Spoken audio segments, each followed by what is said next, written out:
Merhaba Coğrafya Durağı kanalı takipçileri ve izleyicileri.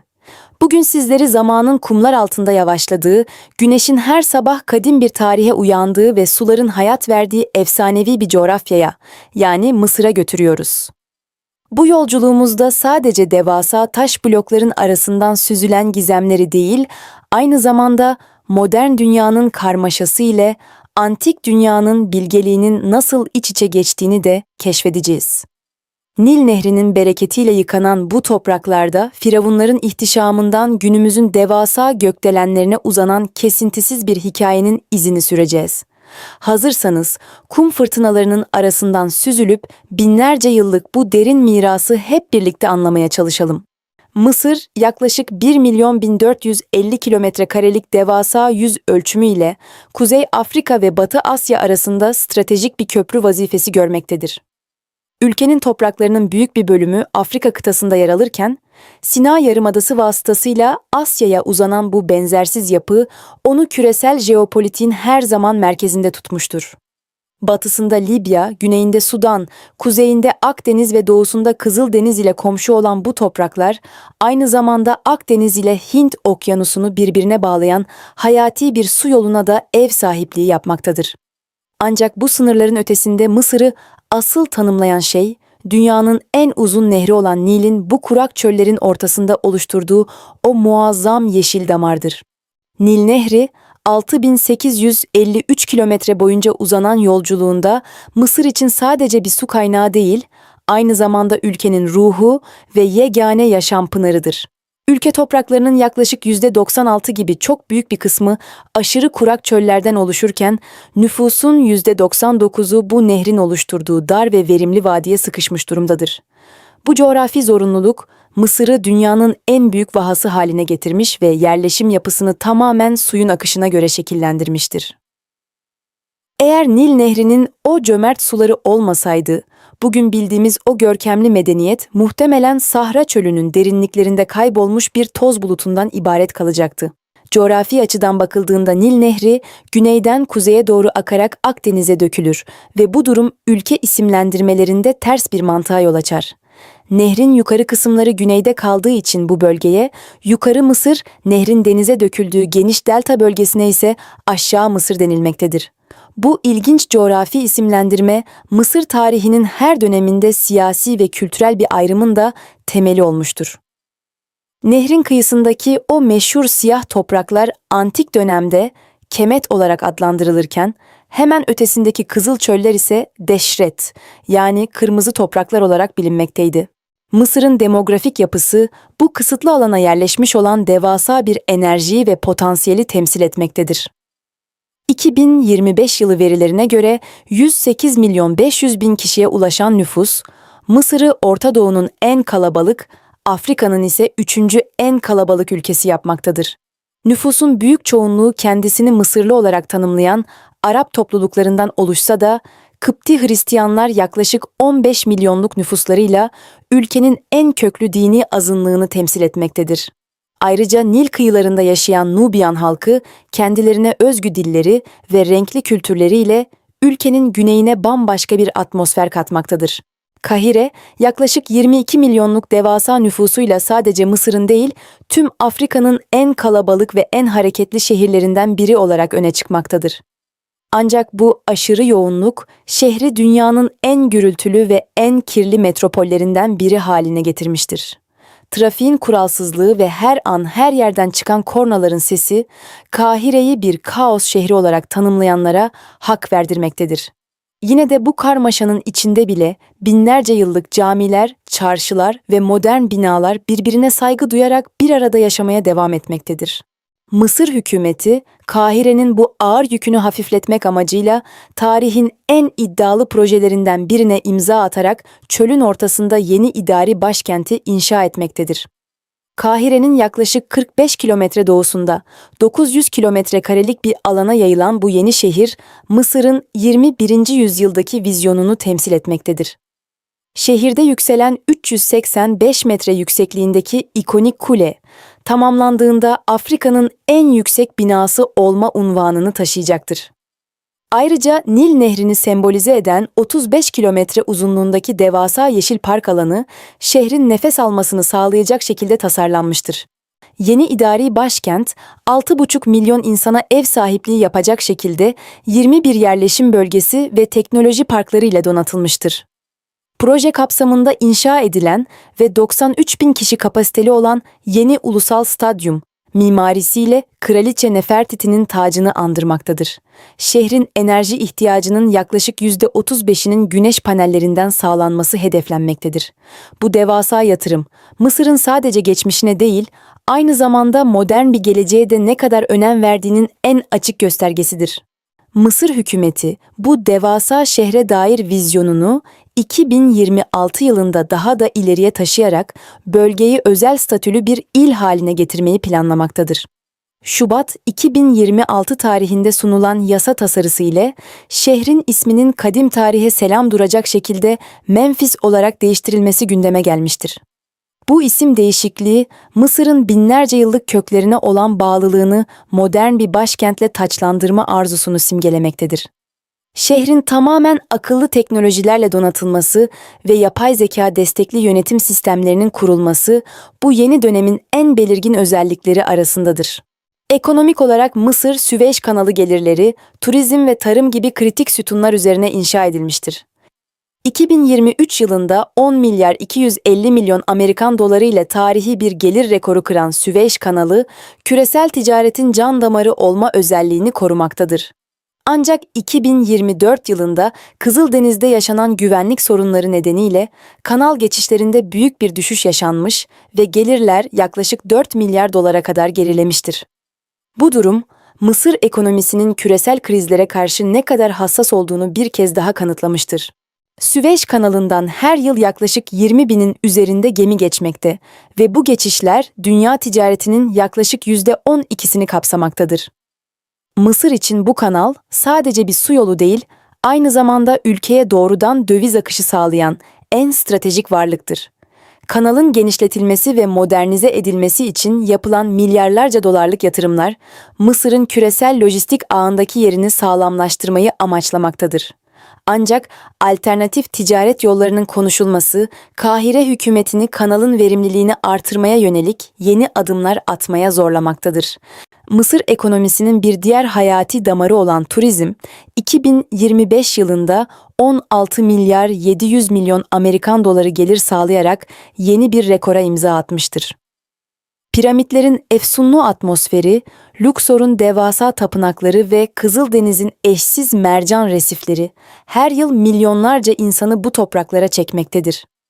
Turizm sektörü, Mısır'ın gayri safi yurt içi hasılasının yaklaşık %12'sini oluşturmakta ve milyonlarca insana istihdam sağlamaktadır. Özellikle son yıllarda Şarm El Şeyh ve Hurghada gibi bölgeler sadece tarih meraklılarını değil, aynı zamanda güneş ve deniz tutkunlarını da ağırlamaktadır.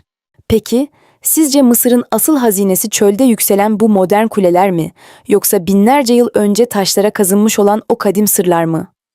Bu soruyu düşünürken Coğrafya Durağı kanalımıza abone olmayı ve bu derin yolculuğumuzu beğenerek bize destek olmayı unutmayın. Şimdi, kumların altına gizlenmiş olan o efsanevi geçmişe ve Antik Mısır'ın tanrılarına doğru biraz daha derinleşelim. Antik Mısır denildiğinde akla ilk gelen ve hala gizemini koruyan yapılar şüphesiz Gize piramitleridir. Yaklaşık 4500 yıl önce inşa edilen Keops piramidi, 2 milyondan fazla devasa kireç taşı bloğunun üst üste konulmasıyla oluşturulmuş bir mühendislik harikasıdır. 3500 yıl boyunca dünyanın en yüksek yapısı olma unvanını kimseye kaptırmayan bu devasa anıt, Firavun Hufu'nun ebedi istirahatgahı olarak tasarlanmıştır. Piramitlerin inşasında kullanılan matematiksel hassasiyet, günümüz bilim insanlarını hala hayrete düşürmeye devam etmektedir. Piramitlerin hemen yanında vakur bir duruşla nöbet tutan Büyük Sfenks, aslan gövdesi ve firavun başıyla Antik Mısır'ın gücünü ve bilgeliğini simgelemektedir.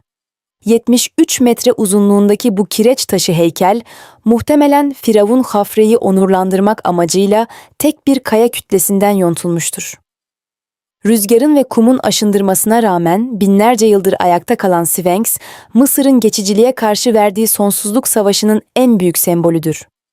Ziyaretçiler bu devasa yapının gölgesinde durduklarında zamanın ne kadar küçük bir parçası olduklarını derinden hissederler.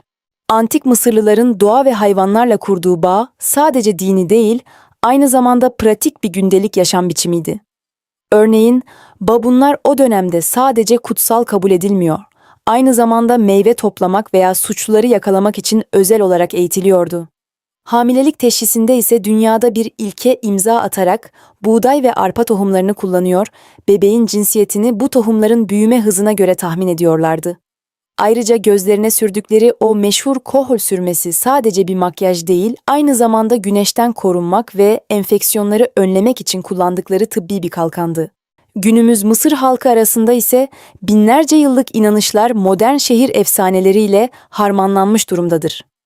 Kırsal bölgelerde özellikle gece vakti Nil kıyısında dolaşan erkekleri sesiyle büyüleyip nehre çeken efsanevi su perisi En-Naddaha'dan hala korkuyla söz edilir. Ayrıca evlerde terliklerin veya ayakkabıların ters durmasının uğursuzluk getireceğine olan inanç, neredeyse her Mısırlı ailenin dikkat ettiği ciddi bir kuraldır. Nazardan korunmak için takılan hamsa sembolü veya mavi göz figürleri, taksilerden evlerin kapılarına kadar her yerde karşınıza çıkabilir. Antik Mısır'ın bir diğer ruhani merkezi olan Luxor, adeta dünyanın en büyük açık hava müzesi gibidir. Nehrin batı yakasında yer alan Krallar Vadisi, Tutankamon gibi efsanevi firavunların gizli mezarlarına ev sahipliği yapmaktadır. Burada yer alan mezarların duvarlarındaki hiyeroglifler ve renkli freskler, binlerce yıl geçmesine rağmen canlılığını hala korumaktadır.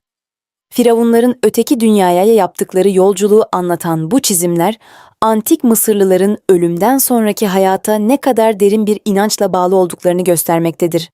Mısır tarihinin bu devasa birikimini korumak ve dünyaya sergilemek amacıyla inşa edilen Büyük Mısır Müzesi, 1 Kasım 2025 tarihinde görkemli bir törenle açılmıştır. Gize piramitlerine bakan bir konumda yer alan müze, 100.000'den fazla antik eseri bünyesinde barındırarak tek bir medeniyete adanmış dünyanın en büyük müzesi olmuştur. Müzenin en büyük hazinesi, Firavun Tutankamon'un 5.000'den fazla parçadan oluşan altın koleksiyon sergisidir. Ziyaretçiler müzenin devasa girişindeki Ramses heykeliyle karşılanmakta ve tarihin tozlu sayfalarında bir yolculuğa çıkmaktadır. Arkeoloji dünyasında ise heyecan verici haberler gelmeye devam etmektedir. Mayıs 2026 itibarıyla İskenderiye'de dairesel bir hamam ve Roma villası gün yüzüne çıkarılmıştır. Muharrembek bölgesindeki bu keşif, şehrin tarihsel topografyasını yeniden şekillendirecek kadar önemli veriler sunmaktadır. Aynı zamanda Luxor'daki Karnak Tapınağı'nda bulunan gizli kutsal göl ve Asvan'daki eski krallık mezarları, Antik Mısır'ın mühendislik dehasına dair yeni sırlar fısıldamaktadır. Bu yeni buluntular, Mısır topraklarının hala keşfedilmeyi bekleyen ne kadar çok hazine barındırdığının en taze kanıtıdır. Mısır'ın güneyinde, Nil'in kalbinde yaşayan Nübya halkı ise ülkenin en renkli ve özgün topluluğunu temsil etmektedir. Kendi aralarında evlenmeye büyük önem veren bu toplulukta düğünler, zaffa adı verilen ve davullar eşliğinde sokaklara taşan muazzam şenliklerle kutlanır. Nil timsahlarını evlerinde besleyerek nazardan korunduklarına inanan bu kadim halk, dilleri ve mimarileriyle Mısır mozaiğinin en özgün parçasını oluşturmaktadır. Nübya köylerinin o meşhur rengarenk evleri arasında dolaşırken, zamanın Nil'in suları gibi ne kadar huzurlu aktığını hissedebilirsiniz. Modern Mısır halkı bu görkemli mirasın gölgesinde ancak kendine has bir dinamizm ve neşeyle yaşamını sürdürmektedir. Mısır kültüründe aile bağları toplumsal yapının en sağlam taşıdır ve her şey geniş bir akraba çevresi etrafında döner. Sosyal ilişkilerde nezaket, saygı ve yardımlaşma en önemli erdemler olarak kabul edilir. Mısırlılar için misafir her zaman baş tacıdır ve bir eve davet edildiğinizde size sunulan ikramların bolluğu sizi şaşırtabilir. Özellikle bayramlarda ve düğünlerde sokaklara taşan kutlamalar, Mısır'ın ne kadar canlı bir sosyal hayata sahip olduğunu gösterir. Ramazan ayı geldiğinde Mısır sokakları, kökeni Fatımi dönemine kadar uzanan fanus adlı rengarenk fenerlerle aydınlanır. Neredeyse her evde bulunan bu fenerler sadece bir süs değil, aynı zamanda aileler arasındaki en kıymetli Ramazan hediyelerinden biri olarak kabul edilir. Maidet er-Rahman adı verilen hayır sofralarında ise binlerce kişi aynı anda iftar yaparak bu kutsal ayın dayanışma ruhunu meydanlara taşır. Sahur vaktinde sokaklarda dolaşan davulcuların isimlerinizi haykırarak sizi uyandırması, Mısır'da hala yaşayan en samimi geleneklerden biridir. Mutfak kültürü, Mısır'ın binlerce yıllık tarihinin bir başka lezzetli yansımasıdır. Koşari adını verdikleri yemek, pirinç, mercimek, makarna ve nohutun domates sosuyla buluştuğu harika bir sokak lezzetidir. Sabah kahvaltılarının vazgeçilmezi olan ful medems ise yavaşça pişmiş baklanın sarımsak ve zeytinyağı ile harmanlanmasıyla hazırlanan kadim bir yemektir. Mısırlılar için ekmek hayatın kendisidir ve bu yüzden ekmeğe ayş yani yaşam derler. Mısır sofralarında geçirilen zaman sadece karın doyurmak değil, aynı zamanda dostlukları pekiştirmek anlamına gelir. Günlük yaşamda Mısır insanının pratik zekasına ve mizah yeteneğine her köşe başında rastlayabilirsiniz. Kahire'nin trafiğinde bile insanlar bir şekilde birbirleriyle iletişim kurar ve her sorunu bir espriyle çözmeye çalışır. Nazar inancı toplumun her kesiminde oldukça yaygındır ve kötü şanstan korunmak için takılan mavi göz veya hamsa gibi semboller her yerde karşınıza çıkar. Ayrıca ayakkabıların veya terliklerin ters dönmesinin uğursuzluk getireceğine olan inanç gibi pek çok ilginç batıl inanç hala varlığını sürdürmektedir. Finansal piyasalarda ise Mayıs 2026 itibarıyla bir Amerikan doları 53,50 Mısır lirası civarında işlem görmektedir. Mısır Merkez Bankası'nın uyguladığı sıkı para politikası ve faiz oranlarının %19 seviyesinde sabit tutulması makroekonomik istikrarı yeniden tesis etmeyi hedeflemektedir. Enflasyon oranları Mart 2026 itibarıyla %15,2 olarak kaydedilmiş, özellikle ulaşım ve gıda fiyatlarındaki artış halkın alım gücünü zorlamıştır. Ancak Mısır Merkez Bankası'nın uyguladığı kararlı adımlar ekonomik dengelerin yavaş yavaş yerine oturmasını sağlamaktadır. Ülkenin turizmdeki başarısı bu ekonomik zorlukların aşılmasında en büyük umut kaynağıdır. 2025 yılında ulaşılan 16 milyar 700 milyon dolarlık turizm geliri, ülke tarihindeki tüm zamanların en yüksek seviyesidir. Hükümet, bu geliri daha da artırmak için sadece deniz ve tarih turizmine değil, aynı zamanda sağlık ve kongre turizmine de büyük yatırımlar yapmaktadır. Özellikle yeni açılan müzeler ve restore edilen antik kentler, Mısır'ın turizmdeki rekabet gücünü her geçen gün daha da artırmaktadır. Mısır, 20. yüzyıl boyunca Doğu'nun Hollywood'u olarak anılarak Arap dünyasının tartışmasız kültür ve sanat merkezi olmuştur. Ümmü Gülsüm gibi efsanevi sesler sadece birer şarkıcı değil, aynı zamanda Mısır kimliğinin ve ulusal gururun en güçlü sembolleri haline gelmiştir. 2025 yılında vefatının 50. yılı tüm dünyada anılan Ümmü Gülsüm'ün sanatı bugün hala Kahire'deki kafelerde yankılanmakta ve genç nesilleri peşinden sürüklemektedir. Bu kültürel derinlik, Mısır'ın yumuşak gücünü sadece Orta Doğu'da değil, aynı zamanda Türkiye gibi komşu coğrafyaların müzikal belleklerinde de kalıcı kılmıştır. Ekonomik tarihin en parlak sayfalarından birini yazan Mısır pamuğu, ülkede beyaz altın olarak adlandırılmakta ve dünyanın en kaliteli tekstil ham maddesi kabul edilmektedir. Mehmet Ali Paşa döneminden itibaren modern bir sanayi dalına dönüşen pamuk üretimi, Nil Deltası'nın bereketli topraklarında 2026 yılında da büyük bir atılım içindedir. 2026 pazarlama yılında ekim alanları %20 oranında artarak 100 bin hektara ulaşması beklenmektedir. Bu stratejik ürün, Mısır'ın sadece geçmişteki zenginliğini değil, aynı zamanda küresel tekstil pazarındaki iddialı geleceğini de temsil etmektedir. Gündelik yaşamın görünen yüzünün ardında Mısır halkı arasında binlerce yıllık bir mistisizm ve efsane dünyası hala nefes almaktadır. Çöllerin ıssızlığında beliren ifarit denilen cinlerden, Nil'in derinliklerinde saklanan ruhlara kadar pek çok doğaüstü anlatı halkın muhayyilesini süslemektedir. Zar adı verilen kadim ayinler ve nazardan korunmak için başvurulan ritüeller, modern hayatın içinde antik çağın yankıları olarak varlığını sürdürür. Mısır insanı için bu hikayeler sadece birer masal değil, toprakla ve nehirle kurulan o kopmaz ruhani bağın birer parçasıdır.